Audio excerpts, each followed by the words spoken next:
For business and personal promotions in Suman TV Kannada, please contact 9686376663. Hi ನಮಸ್ಕಾರ. ನಾನಿವತ್ತು ಚಿಕ್ಕಮಗಳೂರಿನಲ್ಲಿದ್ದೀನಿ. ಈ coffee ಎಸ್ಟೇಟ್ನ background ಯಾಕೆ ಇಲ್ಲಿದ್ದೀನಿ ಅಂತಂದ್ರೆ ಇದಕ್ಕೊಂದು ಕಾರಣ ಇದೆ. ಚಿಕ್ಕಮಗಳೂರು ಜಿಲ್ಲೆ ಬಾಳೆಹೊನ್ನೂರಿನ ಅಂದರೆ ಎನ್ನಾರ್ಪುರ ತಾಲೂಕಿನಲ್ಲಿ ಬರುವಂಥ ಬಾಳೆಹೊನ್ನೂರಿನಲ್ಲಿ ಕಡಬಗೆರೆ ಬಳಿ ನಾಗೇಶ್ ಗೌಡ್ರನ ತೋಟದಲ್ಲಿ ನಿನ್ನೆ ಒಬ್ಬರು ಮಹಿಳೆಯನ್ನ ಕಾಡಾನೆ ತುಳಿದು ಸಾಯಿಸಿದೆ. ಸೊ ಹಾಗಾಗಿ ದೊಡ್ಡ ಹಂಗಾಮ ಇವತ್ತು ಚಿಕ್ಕಮಗಳೂರು ಜಿಲ್ಲೆ ಬಾಳೆಹೊನ್ನೂರಿನಲ್ಲಿ ನಡೀತು. ಇದಕ್ಕೇನು ಕಾರಣ ಅಂತಂದ್ರೆ ಬೋರಮ್ಮ ಅನ್ನುವ 45 ವರ್ಷದ ಒಬ್ಬ ಹೆಂಗಸು. ಅವರು ಕೂಡ್ಲಿಗಿಯಿಂದ ಆ ತಾಲೂಕಿನಿಂದ ಕೆಲಸ ಆರಿಸ್ಕೊಂಡು ಚಿಕ್ಕಮಗಳೂರಿಗೆ ಬಂದಿರ್ತಾರೆ. ತಮ್ಮ ಪತಿ ನಾಗರಾಜ, ಸಣ್ಣ ನಾಗರಾಜ ಜೊತೆಗೆ ಒಬ್ಬ ಮಗ ಕೂಡ ಇರ್ತಾನೆ. ಸೊ ಇಲ್ಲಿ ನಾಗೇಶ್ ಗೌಡ್ರು ತೋಟದಲ್ಲಿ ಅವ್ರಿಗೆ ಕೆಲಸ ಸಿಗುತ್ತೆ. ಈ ನಾಗೇಶ್ ಗೌಡ್ರ ತೋಟ ಎಲ್ಲಿ ಅಂತಂದ್ರೆ ಕಡಬಗೆರೆ ಹ್ಯಾರಂಬಿ ಅಂತ ಬರುತ್ತೆ. ಇಲ್ಲಿ ಆ ಭಾಗದಲ್ಲಿ ಭಾನುವಾರ ಬೆಳಗ್ಗೆ ಅವರು ಕಾಫಿ ತೋಟಕ್ಕೆ ಕೆಲಸಕ್ಕೆ ಅಂತ ಹೋಗಿದ್ದಂತಹ ಸಂದರ್ಭದಲ್ಲಿ ಕಾಡಾನೆ ಅವ್ರ ಮೇಲೆ ದಾಳಿ ಮಾಡಿದೆ. ಕಳೆದ ಒಂದು ವಾರದಲ್ಲಿ ಇದು 2ನೇ ದಾಳಿ. ಹಿಂದೆ ಕೂಡ ಹಾವೇರಿ ಮೂಲದ ವ್ಯಕ್ತಿಯೊಬ್ಬರು ಕೆಲಸಕ್ಕೆ ಅಂತ ಬಂದಿದ್ರು, ಅವ್ರ ಮೇಲೆ ದಾಳಿ ಮಾಡಿ ಸಾಯಿಸಿತ್ತು. ಇದಾದ್ಮೇಲೆ 2ನೇದಿದು.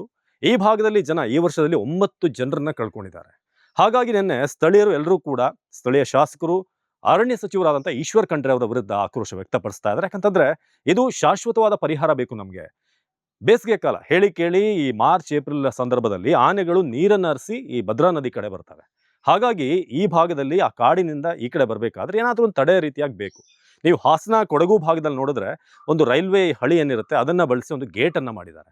ಹಾಗಾಗಿ ಅಲ್ಲಿ ಕಾಡಾನೆ ದಾಳಿ ಕಡಿಮೆ ಆಗಿದೆ. ಆದರೂ ಕೂಡ ಹೇಮಾವತಿ ಹಿನ್ನೀರಿನ ಮೂಲಕ ಬರ್ತಾ ಇದ್ದಾವೆ. ಎಲ್ಲಿ ಒಂದು ಶಾಶ್ವತ ಪರಿಹಾರ ಬೇಕು. ನಿಮ್ಮ ರಾಜಕಾರಣ ಏನೇ ಇರಲಿ, ಮುಖ್ಯವಾಗಿ ಈಶ್ವರ್ ಖಂಡ್ರೆ ಬೀದರ್ ಮೂಲದವರು, ಅವರಿಗೆ ಮಲೆನಾಡು ಭಾಗದ ಸಮಸ್ಯೆಗಳು ಗೊತ್ತಿಲ್ಲ ಅನ್ನೋದು ಈಗ ರೈತರ ಅಂದ್ರೆ ಸ್ಥಳೀಯರ ಆಕ್ರೋಶ. ನೆನೆ ಕೂಡ ಬಾಳೆನೂರು ಸರ್ಕಲ್ನಲ್ಲಿ ಬಹಳಷ್ಟು ಗಲಾಟೆ ಆಯಿತು. ಇವತ್ತು ಶೃಂಗೇರಿ ಕ್ಷೇತ್ರ ಬಂದ್ಗೆ ಕರೆ ನೀಡಲಾಗಿದೆ. 3 ತಾಲೂಕು ಕೊಪ್ಪ, ಶೃಂಗೇರಿ, ಎನ್ನಾರ್ಪುರ 3 ತಾಲೂಕಲ್ಲೂ ಕೂಡ ಬಂದ್ಗೆ ಕರೆ ನೀಡಿದ್ದಾರೆ. ದಯವಿಟ್ಟು ಅರಣ್ಯ ಸಚಿವರು ಎಚ್ಚೆತ್ಕೊಳ್ಳಿ. ಯಾಕಂತಂದ್ರೆ ಇನ್ನೆಷ್ಟು ಬಲಿಬೇಕು? ಹೋಗ್ತಿರೋದೆಲ್ಲ ಅಮಾಯಕ ಜೀವಗಳು. ಇಲ್ಲಿ ಹೊರಗಡೆ ತೋಟದಲ್ಲಿ ಕೆಲಸ ಮಾಡೋಕ್ಕೂ ಕೂಡ ಜನರಿಗೆ ಸಮಸ್ಯೆ ಆಗ್ತಾ ಇದೆ. ಹಾಗಾಗಿ ಬಾಳೆಹೊನ್ನೂರಿನ ಗ್ರಾಮಸ್ಥರು ಸುತ್ತಮುತ್ತ ಇರುವಂಥವ್ರು ಹೇಳ್ತಿರೋದೇನು ಅಂತಂದ್ರೆ ಶಾಶ್ವತ ಪರಿಹಾರ ಬೇಕು ಅಂತ. ಇನ್ನೊಂದು ಕಡೆ ನಿನ್ನೆ ಕಡಬಗೆರೆಯಲ್ಲಿ ಲಾಠಿ ಚಾರ್ಜ್ ಆಯಿತು. 29 ಜನರ ಮೇಲೆ FIR ಆಗಿದೆ.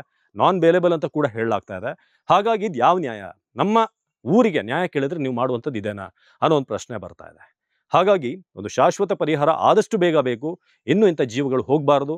ಜನ ಆರಾಮಾಗಿ ಕೆಲಸ ಮಾಡಬೇಕು. ಯಾಕಂದ್ರೆ ಮಲೆನಾಡು ಅಂತಂದ್ರೆ ಎಲ್ರಿಗೂ ಕೂಡ ಟೂರಿಸ್ಟ್ ಸ್ಪಾಟ್.